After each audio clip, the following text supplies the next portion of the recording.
যে নারী রান্না করার সময় তিনটি কাজ করবে ওই নারীর কপাল খুলে যাবে। আল্লাহ পাক রব্বুল আলামিন ওই নারীকে সম্পদশালী বানিয়ে দিবেন। আল্লাহ পাক রব্বুল আলামিন ওই নারীর ঘরে বরকত নাজিল করবেন। ওই নারীর ঘরে আল্লাহ পাক রব্বুল আলামিন রহমত নাজিল করবেন। অনেক মা বোনেরা এখন কিন্তু সংসারের ভিতরে সুখ চান, শান্তি চান, ঘরের ভিতরে রহমত চান, বরকত চান। বিশেষ করে যে সমস্ত নারীরা সংসারে বরকত চান তারা কিন্তু অবশ্যই এই তিনটি কাজ করবেন। দেখবেন আপনার ঘরের ভিতরে শান্তি আসবে এবং আপনার রান্না সুস্বাদু হবে এবং আপনার রান্না যারা খাবে তারাই আপনার প্রশংসা করবে। আমরা অনেকেই কিন্তু নিজের প্রশংসা শুনতে চাই এবং অনেকেই আমরা ঘরের ভিতরে বরকত চাই, রহমত চাই। এজন্য আমরা এই তিনটি কাজ করব। নাম্বার ওয়ান, এক নাম্বার হচ্ছে আপনি যখনই রান্নাঘরে প্রবেশ করবেন তখন আপনি সালাম দিবেন। মনে রাখবেন রান্নাঘরে কিন্তু চুলা আছে।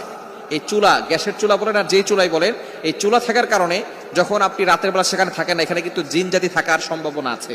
এই জন্য যখনই আপনি রান্নাঘরে ঢুকবেন তখনই সর্বপ্রথম এক নাম্বার কাজ করবেন, সালাম দিবেন, আসসালামু আলাইকুম ওয়া রাহমাতুল্লাহ।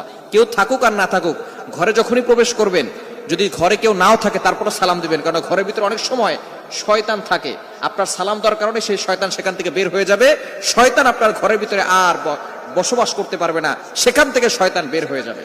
আল্লাহ পাক রব্বুল আলামিন নিজে বলে দিয়েছেন, কোরআন খুলেন, আল্লাহ পাক রব্বুল আলামিন বলছেন 18 নম্বর পারা 17 নম্বর পৃষ্ঠার 13, 14, 15 নম্বর লাইন, সূরাতুন নূরের 61 নম্বর আয়াতে রব্বুল আলামিন বলেন, ফাইদা দাখালতুম বুয়ুতান ফাসাল্লিমু আলা আনফুসিকুম তাহিয়াতাম মিন ইনদিল্লাহি মুবারাকাতান তাইয়্যিবা। যেই ঘরে ঢোকার সময় কোনো ব্যক্তি যদি সালাম দেয়, আল্লাহ পাক রব্বুল আলামিন ওই ঘরের ভিতরে বরকত নাজিল করেন। আল্লাহ পাক রব্বুল আলামিন পবিত্র রিজিক সেখানে দান করেন। এজন্য এক নম্বরে নারীরা, মা বোনরা যারা রান্নাঘরে যাবেন সর্বপ্রথম সালাম দেওয়ার দরকার আছে না নাই? মা বোনদেরকে এটা শিখিয়ে দিবেন, আপনারা বাসায় গিয়ে মেসেজ পৌঁছে দিবেন। মা বোনরা যারা আছে এক নম্বরে তারা রান্নাঘরে ঢোকার সময় সালাম দিবে। নাম্বার 2, দ্বিতীয় নাম্বার হচ্ছে প্রতিটি কাজের শুরুতে বিসমিল্লাহ পড়বে।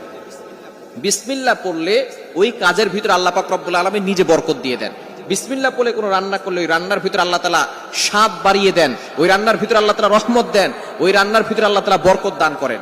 কিন্তু বর্তমান আমাদের সমাজের ম্যাক্সিমাম নারীরা রান্না করার সময় ডিজে গান শুনে, রান্না করার সময় হিন্দি গান শুনে, ইংলিশ গান শুনে, তারা ড্যান্স করে আর রান্না বান্না করে, যার কারণে ঘরের ভিতরে কোনো বরকত থাকে না। খবরদার, গান শুনবেন আর রান্না বান্না করবেন আর চিন্তা করবেন ঘরের ভিতরে বরকত নাই কেন।